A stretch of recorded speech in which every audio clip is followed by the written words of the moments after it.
আসসালামু আলাইকুম সুপ্রিয় দর্শক। আমরা আজকের হাজির হয়েছি আমার নিজস্ব খামারে, নিজস্ব মাছ মৎস্য ঘের এবং খামারে। আপনাদের আজকে বিভিন্ন বিষয়ে পরামর্শ দেব। মাছের বিভিন্ন রোগবালাই সম্বন্ধে আপনাদের জানাবো। সামনে শীতকাল আসতেছে, শীতকালে বিভিন্ন রকম পরিচর্যা আপনাদের প্রয়োজন মাছের। মাছ চাষি ভাইদের উদ্দেশ্যে বলছি আজকে, দেশ ও দেশের বাইরে থেকে যে যেখান থেকে দেখছেন আমাদের চ্যানেলের পাশে থাকবেন। প্রথম বিষয় হচ্ছে, শীতকালে মাছের বিভিন্ন রকমের রোগের সমস্যা দেখা দেয়, উকুনের সমস্যা দেখা দেয়। শীতকালে মাছের খাদ্য গ্রহণ কম থাকে, যার কারণে বিভিন্ন সময় মাছ গ্রোথ কম আসে। এই সকল বিষয় নিয়ে আলাপ আলোচনা করব।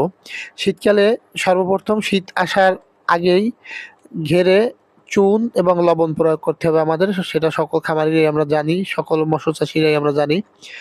এখন বিষয় হচ্ছে, দেখতে হবে মাছ ধরে বিভিন্ন মাছ একত্রিত করে দেখতে হবে যে মাছের কোনো রোগ আছে কিনা। মাছের ফুলকা পচা, লেজে সমস্যা, লেজে ঘা, বিভিন্ন রকমের সমস্যা দেখা যায় এই শীতকাল আসার পূর্বেই।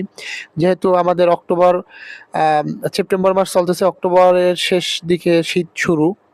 অক্টোবর, নভেম্বর, ডিসেম্বর, জানুয়ারি থেকেই পুরি শীত। শীতে আমরা এই মাছের দিকে ভালো নজর রাখতে হবে। অনেক সময় মাছ শীতে নড়াচড়া কম করে, খাদ্য গ্রহণ কম করে, বিভিন্ন বিষয় সমস্যা দেখা দেয়।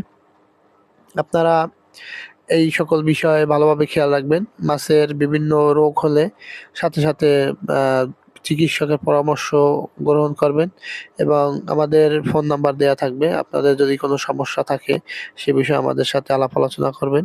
এবং সর্বোপরি সমস্ত খামারিদের প্রতি একটাই আহ্বান থাকবে যে মাছের খাদ্য যাতে কম করা যায় সেজন্য আমরা চেষ্টা করবেন। যেমন আমি আমার প্রতিটা ঘেরের উপরই মুরগির শেড আছে।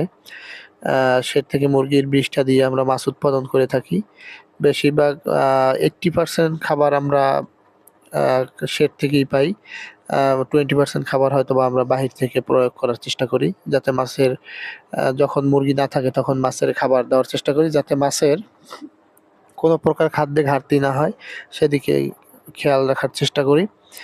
এবং সর্বোপরি একটা বিষয় খেয়াল রাখতে হবে, মাছের গ্রোথ সুনিশ্চিত করা।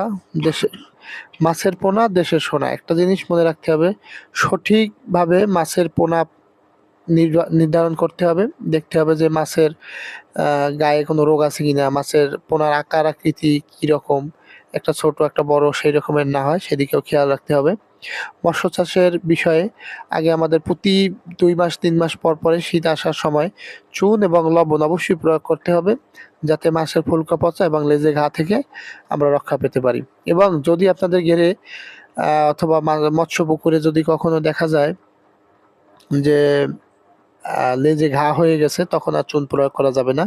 তখন অ্যান্টিবায়োটিক অথবা একজন ভালো মৎস্য চিকিৎসকের সাথে সরাসরি যোগাযোগ করে আপনারাই করবেন। দেখতে পাচ্ছেন আমার ঘেরে প্রচুর প্লাঙ্কটন আছে।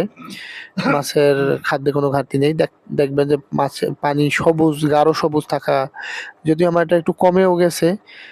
হয়তো সামনে মুরগি আসলে অথবা খাবার দেব, সার প্রয়োগ করব, তাহলে হয়তো ঠিক মতো আপনাদের খাবারের আর তেমন একটা ঘাটতি দেখা যাবে না।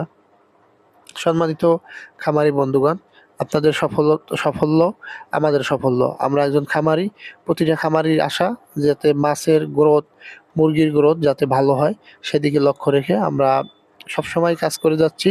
আমাদের চ্যানেলের পাশে থাকবেন এবং চ্যানেলটি সাবস্ক্রাইব করে আমাদের পাশে থাকার চেষ্টা করবেন। আমরা নিত্য নতুন ভিডিও আপনাদের মাঝে আপলোড করব। ভালো থাকবেন, সুস্থ থাকবেন। খোদা হাফেজ।